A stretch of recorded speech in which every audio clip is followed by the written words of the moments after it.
خوش آمدید کہتے ہیں آپ کو. علماء کرام ہمارے ساتھ موجود ہیں, جناب قبلہ مفتی اکمل صاحب, قبلہ مولانا محمد رضا داؤدانی صاحب, دونوں کا بہت بہت شکریہ. ابتدائی ایک کامنٹ اس خاکے کے عنوان سے ہی لے لیتے ہیں کہ جس میں وہ ایک بہن بالآخر کام آتی ہے بھائی کے, حالانکہ وہ سارا داستان جو, یعنی سوال میرا یہ کہ صلہ رحمی کی کتنی تاکید ہے اور قطع رحمی کی کتنی مذمت ہے اسلام میں؟ بسم اللہ الرحمن الرحیم. جی بالکل, صلہ رحمی واجب ہے اور قطع رحمی بغیر شرعی عذر کے حرام ہے. کوئی شرعی عذر ہو تو ہو سکتی ہے, ورنہ اللہ تعالیٰ نے قرآن میں حدیث میں بے تحاشا مقام پہ صلہ رحمی کا حکم دیا. لیکن اس میں یہ ضروری چیز ہے کہ صلہ رحمی ایک بیلنس کے ساتھ کی جائے.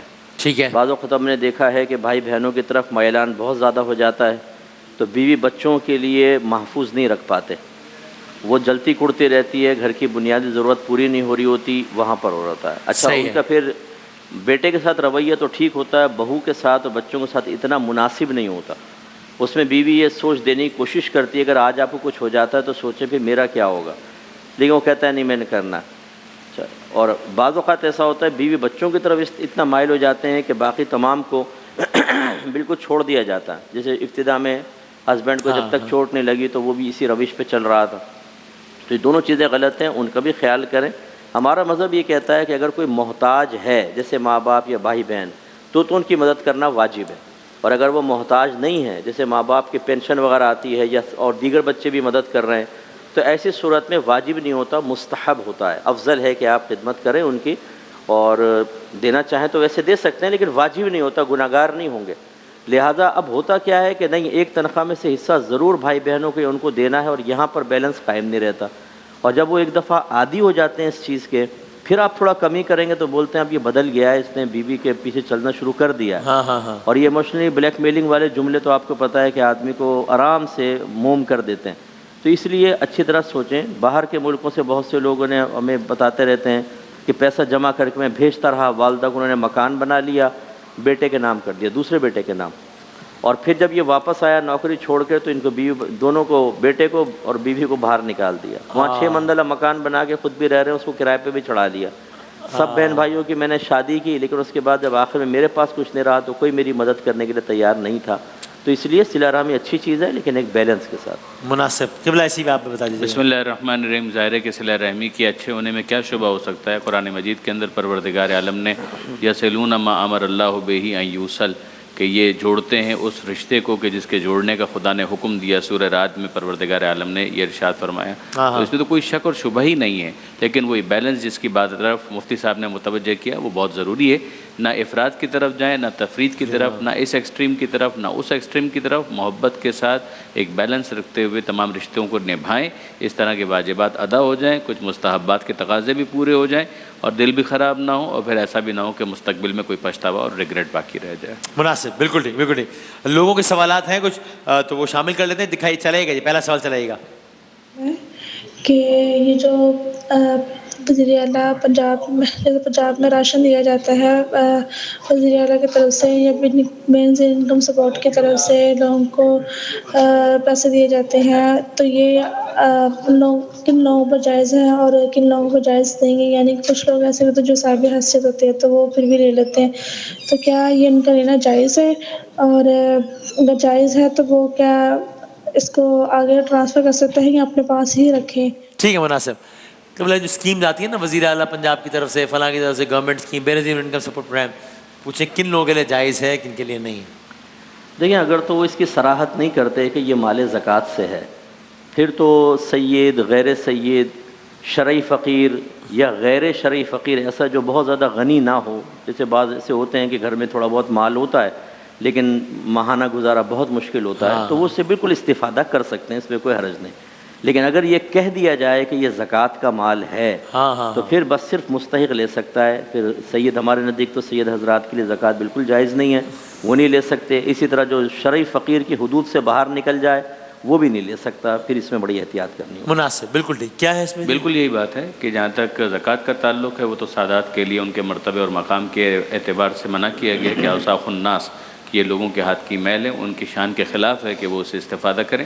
پھر ان کے لیے ہمارے پاس جو پروویژن ہے وہ خمس کے اندر ایک حصہ سہم سادات کا ہے، صحیح ہے، کہ وہ ان کے احترام کو ملوز خاطر رکھتے ہوئے، ان کی کرامت کو ملوز خاطر رکھتے ہوئے اس میں سے ان کی کمک اور مدد کی جائے گی۔ صحیح ہے۔ جہاں تک دوسرے مستحقین کا تعلق ہے، سراحت اگر ہے کہ زکوٰۃ کا مال ہے تو بالکل صحیح بات ہے، وہ پھر لے سکتے ہیں، لیکن اگر یہ مستحق نہیں ہے تو پھر نہیں لے سکتے ہیں۔ عام طور پر میرے خیال میں جو اس طرح کی اسکیمز ہوتی ہیں اس میں اس طرح کی سراحت ہوتی نہیں ہے، عام طور فنڈ قائم کر دیا جاتا ہے، جس کی وجہ سے اس کے اندر ایک گنجائش بہرحال نکلتی ہے، اس لیے کہ حکومت اپنے طور پر کچھ تحقیق کر لیتی ہوگی، ظاہر ایک ایکسپرٹ اوپینین لے لیا محلہ کمیٹی کے ذریعے سے یا جو بھی ان کا طریقہ کار ہے، اور اس کی بنیاد پر انہوں نے یا تو عمومی طور پر ایڈ تقسیم کر دی یا کچھ کارڈز وغیرہ بن جاتے ہیں کہ ان کے لیے، ان کے لیے، ان کے لیے، تو ٹھیک ہے، حکومت اپنے طور پر ثوابت کا استعمال کرتے ہوئے کرے اور اس میں زکوٰۃ کا عنوان نہ ہو تو گنجائش کافی ہے۔ صحیح۔ ویسے ضمنی سوال آپ کے علم میں ہے نا قبلہ کہ یعنی پتہ نہیں کیسے لوگ اس میں بھی فراڈ کا کام چلتا ہے کہ جی وہ کوئی ان پڑھ لوگ ہیں اگر تو ان سے جو ہے وہ NICs اور وہ سب لے لیے کہ جناب ہم آپ کے اس پر فلاں انکم سپورٹ پروگرام سے اتنے پیسے نکال کے دے دیں گے،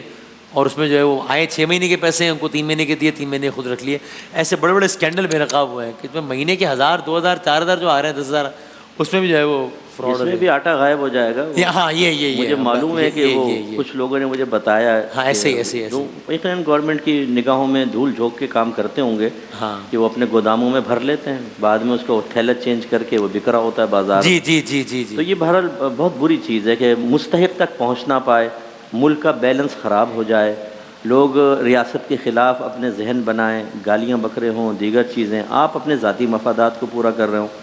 تو ڈے آف ججمنٹ اللہ نے جو رکھا ہے نا وہ اسی لیے رکھا ہے کہ وہاں جا کے پتہ چلے گا کہ تم نے جو یہ حرام مال کھایا تھا اس کا کیا انجام ہوگا۔ نبی کریم صلی اللہ علیہ وسلم فرماتے ہیں کہ جو گوشت حرام سے بڑھے گا اس کے لیے جہنم کی آگ ہی بہتر ہے۔ تو یہ جب ہم آخرت سے کو فراموش کر دیتے ہیں نا، وہ ہمارے ذہن سے نکل جاتی ہے کہ ہمیں اس کا حساب بھی دینا ہے، تو پھر دنیا ہی سب کچھ نظر آتی ہے۔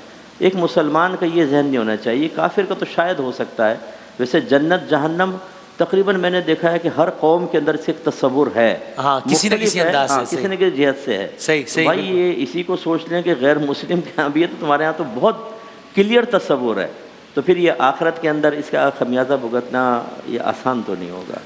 گندم کی ذخیرہ اندوزی بڑی کامن سی چیز ہے، بدبختی ہے، احتکار، المحتکر و ملعون، خاص طور پر وہ چیزیں کہ جو لوگوں کی عمومی ضرورت کی ہے اس کو ذخیرہ اندوزی کر لینا تاکہ بازار بڑھ جائے اور اس کے بعد وہ نکالیں اور اس کی وجہ سے معاشرے کے اندر ایک بیلنس آؤٹ ہو جائے۔ یہ وہی آیت واپس میں آپ کے سامنے پڑھوں گا کہ یہ لوگ صرف ظاہر حیات دنیا اسی کو جانتے ہیں، یعلمون ظاہرا من الحیات الدنیا وہم عن الآخرۃ ہم غافلون۔ آخرت سے یہ لوگ بالکل غافل ہیں۔ جب آخرت سے انسان غفلت کرے تو پھر بابر بعیش کوش کے عالم دوبارہ نہیں کہ جو عیاشی کرنی ہے کرو، جیسے کہ جب کوئی دوسری دنیا ہی نہیں، کوئی حساب کتاب ہی نہیں ہے تو وہ ٹھیک ہے، ٹھیک ہے، کیا فرق پڑتا ہے۔ لیکن جہاں احساس ہے آخرت، جواب دہی کا، اکاؤنٹیبلٹی کا احساس ہوتا ہے، پھر انسان کوشش ہوتا ہے۔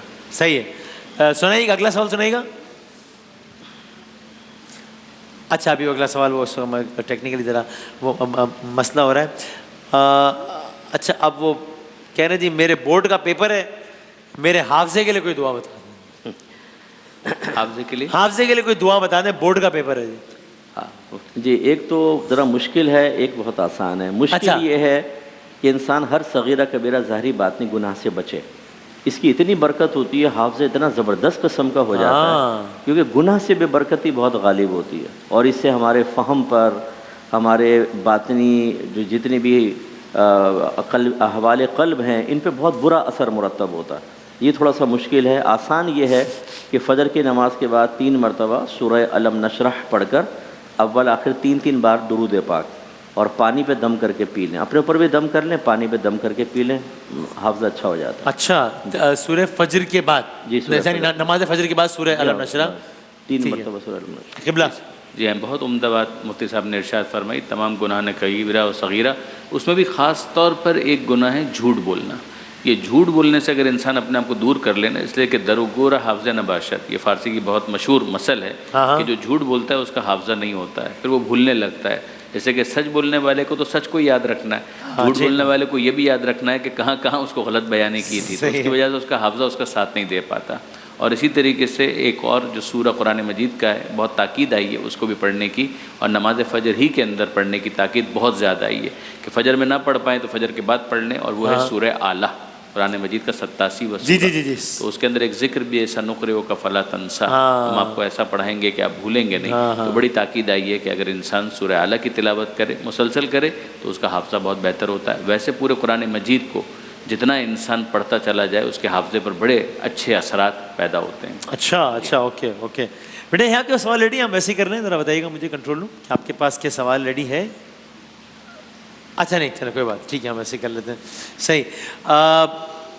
اونچی آواز میں نماز یا بچوں کو سکھانے کے لیے اگر ہم اونچی آواز میں، یعنی میں ازیوم ہی کر رہا ہوں کہ ان کی مراد ہے کہ وہ نمازیں کہ جن میں حکم ہے کہ تلاوت اونچی آواز سے نہ کی جائے، بچوں کو سکھانے کی غرض سے وہ اونچی آواز میں پڑھیں تو ٹھیک ہے، یعنی نماز فاسق ہو جائے گی، باطل ہو جائے گی؟ دیکھیں ہمارے فقہ حنفی میں حالت نماز میں تعلیم و تعلم کو منع کیا گیا ہے. اچھا اچھا یعنی سیکھنا اور سکھانا، اچھا یہ ایک عمل کثیر قرار دیا گیا ہے، یعنی بڑا عمل، اور بڑے یہ عمل کثیر سے ہمارے ہاں نماز فاسد ہوتی ہے. بالکل تو صحیح. یہ ایسا نہیں کریں گے، تعلیم و تعلم کا قصد و ارادہ نہ کریں.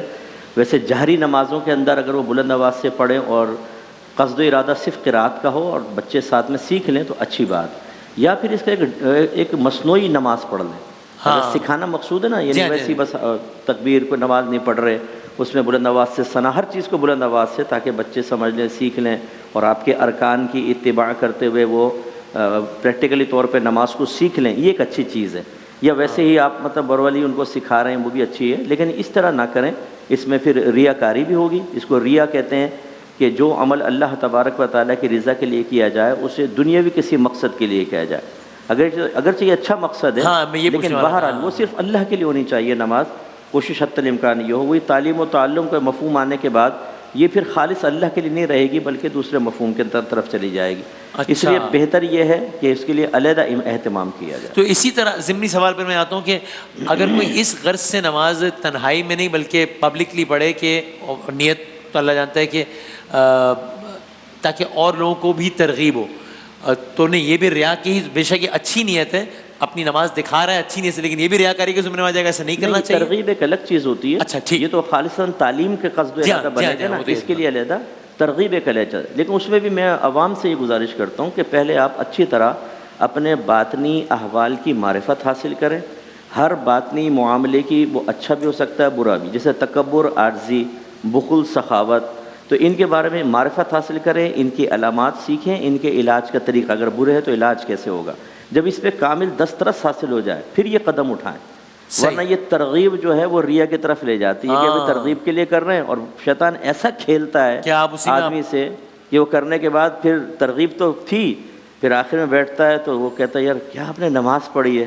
یہی تو مقصد تھا. بس ہو گیا. وہ دوسرے کے سامنے اور اہتمام سے پڑھے گا اور شیطان اپنا کام کر جائے گا. ذرا ایک بڑی سرخ لائن جی، کیا اس پہ کیا کہیے گا؟ وہی جماعت کی نماز میرے خیال میں بہت اچھا فورم ہے کہ نماز جماعت میں لے آئیے. اگر بچوں کو سکھانا ہے، ظاہر ہے کہ نماز جماعت میں جب وہ آئیں گے تو مغرب ہے، عشاء ہے، فجر ہے، اس میں تو تقریباً جو نماز کے جو اہم چیزیں ہیں وہ تو سب بلند آواز سے ہو رہی ہیں، تو ان کو سنائی دے گا تو اس کے ذریعے سے وہ خود بخود اس سے انسپائر ہوں گے، سیکھ جائیں گے. بہت سارے افراد ہیں انہوں نے جماعت نماز سے ہی نماز پڑھنا سیکھا ہے، باقی ظاہر کلاسز میں بھی سیکھا ہے، لیکن نماز جماعت خود ایک بہت بڑا فورم ہے. باقی جہاں نماز کلاس ہوتی ہیں، کھارادر کے اندر سولجر بازار میں ہم دیکھتے ہیں بہت سے بچوں کی ایک نماز کلاس ہوتی ہے. تو اس میں ہوتا یہ ہے کہ بچے نماز پڑھ رہے ہوتے ہیں اور جو والنٹیئرز ہوتے ہیں وہ مائک کے اوپر پڑھ رہے ہوتے ہیں، وہ خود اس وقت نماز نہیں پڑھ رہے ہوتے ہیں. یہ معاملہ ہی ختم ہو جاتا ہے کہ وہی سکھانے والا معاملہ اس طرح سے ہو گیا کہ اس وقت وہ نماز نہیں پڑھ رہے تھے، بلکہ مقصد یہی تھا کہ ان بچوں کو سکھا دیا جائے.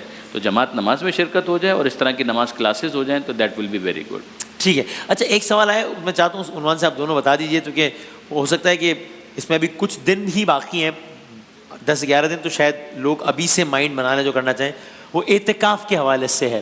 اگرچہ ظاہر آخری عشرے میں ہوتا ہے، ابھی ہم پہلے عشرے کے اختتام پر ہیں، لیکن انہی دنوں میں لوگ مائنڈ بنا رہے ہوتے ہیں. تو آپ اس کی فضیلت کے بارے میں مختصراً اگر بتا سکیں اعتکاف سے متعلق. ظاہر ہے کہ اعتکاف سنت پیغمبر ہے صلی اللہ علیہ وآلہ وسلم، کیا شک اور شبہ ہے. روزے کے ساتھ ہی یہ عبادت ہو سکتی ہے، اور کم سے کم ہمارے یہاں 3 دن ہے، زیادہ سے زیادہ تو کافی گنجائش ہے، لیکن کم سے کم 3 دن منیمم 3 دن جی ہاں، کہ اس کی اعتکاف کی عبادت کو انجام دیا جائے. اور مختصراً بات اتنی ہے کہ روزے کے بغیر یہ عبادت نہیں ہو سکتی. یعنی ماہ رمضان میں ہے تو روزہ آٹومیٹک ہے، لیکن ماہ رمضان کے علاوہ ہے تو بھی انسان اگر روزہ نہیں رکھتا تو پھر اعتکاف نہیں کر سکتا ہمارے یہاں. دوسری بات یہ ہے کہ یہ مسجد ہی کے اندر ہوگی، جامع مسجد کے اندر ہوگی. اگر مکہ مدینہ مل جائے، بصرہ کوفہ مل جائے تو کیا کہنا، ورنہ اپنے شہر کی جامع مسجد کے اندر. یہ موٹی باتیں ہیں، ظاہر ہے اس کے تفاصیل بہت ساری ہیں. اور اس میں یہ جو ماہ مبارک کے آخری عشرے میں کیا جاتا ہے یہ ایک رسم ایک ریت پڑ گئی ہے یا رمضان میں انہی ایام میں اور اسی عشرے میں کرنے کا حکم ہے؟ ماہ رمضان میں کبھی بھی ہو سکتی ہے، ابھی آج بھی ہو سکتا ہے، آج بھی ہو اچھا سکتا ہے، اچھا، پہلے ماہ رمضان سے ہٹ کر بھی ہو سکتا ہے، ٹھیک ہے۔ مگر عام دنوں کے اندر جو اعتکاف ہے اس کے مقابلے میں ماہ رمضان کا اعتکاف کیا کہنا، اور ماہ رمضان میں بھی اگر آخری عشرے کا اعتکاف ہے تو کیا کہنا۔ اور کم سے کم آپ نے بتایا 3 تین دن، دن۔ تو آخری عشرے کی اگر کوئی سی بھی 3 دن ہو سکتی ہے۔ قبلہ آپ بتائیے گا۔ ہمارے ہاں اعتکاف کی 3 قسمیں ہیں۔ ایک اچھا۔ نفل اعتکاف ہوتا ہے، جب مسجد میں جائیں اعتکاف کی نیت کر لیں، اس میں ہاں۔ روزہ شرط نہیں ہوتا، آپ کو ثواب ملے گا۔ صحیح ہے۔ دوسرا واجب اعتکاف ہوتا ہے، اگر ہم منت مان لیں ہاں کہ میں اتنے دن کا روزہ رکھوں گا، وہ پھر اس کے اعتبار سے، اور اس میں روزہ شرط ہوتا ہے۔ تیسرا ہوتا ہے سنت موقدہ علی الکفایہ، اچھا، یعنی اگر محلے میں سے کچھ لوگ مسجد میں آ کے اعتکاف کر لیں تو باقی سب بری و ذمہ ہوں گے۔ یہ رمضان کے آخری 10 دن کا اعتکاف ہے، اور اس میں بھی روزہ شرط ہے۔ صحیح اگر ہے۔ کوئی حالت روزہ میں ہے اور فرض کریں عذر کی بنا پر یہ رمضان میں ہے اور عذر کی وجہ سے روزہ نہیں رکھ سکا، ہاں۔ وہ اعتکاف نہیں کر سکتا۔ اچھا اچھا جسے اچھا، خواتین حالت ہے صحیح۔ میں۔ اور ہمارے ہاں یہ حکم عام ہے، کسی بھی مسجد میں رکھ سکتے ہیں، چاہے وہ جامع مسجد ہو یا نہ ہو، باقاعدہ امام یا مؤذن مقرر ہو یا نہ ہو، اس میں کر سکتے ہیں۔ اور خواتین کے لیے احتیاط یہ ہے، اگر کہیں رواج ہے اور بڑی احتیاط سے ہوتا ہے تو منع بھی نہیں ہے، لیکن بہتر یہ ہے کہ وہ اپنے گھر میں اعتکاف کریں۔ تو امام اعظم فرماتے ہیں کہ ایک نماز کے لیے جگہ مخصوص کر لیں، جس کو مسجد بیت سے تعبیر کرتے ہیں، گھر کی مسجد، صحیح ہے۔ وہ جائے اعتکاف ہوگی عورت کی، اور جس روم میں وہ ہے وہ اس کے لیے فنائے مسجد کہلائے گا، یعنی اس میں پورے میں وہ جا سکتی ہے، اور اگر اٹیچ بات ہے تو پھر بالکل وہ کوئی مسئلہ نہیں ہے، وہ ٹھنڈک کے لیے غسل بھی کر سکتی ہے، لیکن اس مقام پہ وہ اعتکاف کرے گی۔ اور کم سے کم 10 روز کے لیے ہوگا یہ؟ ہاں، یہ سنت موقدہ 10 روز کا۔ نبی کریم صلی اللہ علیہ وسلم نے پہلے عشرے میں اعتکاف فرمایا، صحابہ نے بھی ساتھ کیا، پھر دوسرے میں اعتکاف فرمایا، پھر ارشاد فرمایا کہ میں نے 20 دن اعتکاف کیا لیکن مجھے شب قدر نہ ملی، اب شب قدر کو آخری عشرے میں تلاش کرو، اور پھر سرکار نے آخری 10 دن کا اعتکاف کیا۔ اور ہمارے نزدیک جو احادیث ہیں ان میں سرکار نے صرف 1 سال کسی عذر کی وجہ سے اعتکاف نہیں کیا، ورنہ 10 سال لگاتار اعتکاف آپ نے ماہ مبارک میں؟ ماہ مبارک میں کیا ہے، اس وجہ صحیح۔ سے ہم اس کو کہتے ہیں سنت موقدہ۔ اب ظاہر اہل تشیع اس میں مختلف کوئی اور روایات سے اخذ کرتے ہوں گے تو وہ جی ہاں، اس کے 3 راتوں اس کا کے اندر ایک خالی وہ مسئلہ رہ جائے گا، وہ ذرا مفتی صاحب نے جیسے کہ ارشاد فرمایا کہ خواتین کا گھر کے اندر اعتکاف، صحیح ہے، وہ ہمارے یہاں پروویژن نہیں ہے۔ اچھا اچھا، ظاہر خواتین کے لیے بھی یہ ہے کہ وہ اگر جامع مسجد کے اندر جائیں اور وہاں پر اگر ان کے احترام اہتمام ہے، پردہ وغیرہ کے حوالے سے خیال رکھا جا سکے، ایک خاص علاقہ ہو، تو پھر وہاں پر وہ اپنا اعتکاف کریں، گھر کے اندر عبادت کریں بے شک، مگر اس کو اعتکاف کا عنوان نہیں دیا گیا۔ بالکل ٹھیک، مناسب مناسب، بہت بہت شکریہ دونوں علماء کرام کا، بہت شکریہ۔ ایک وقفے کے بعد دوبارہ حاضر ہوتے ہیں انشاءاللہ۔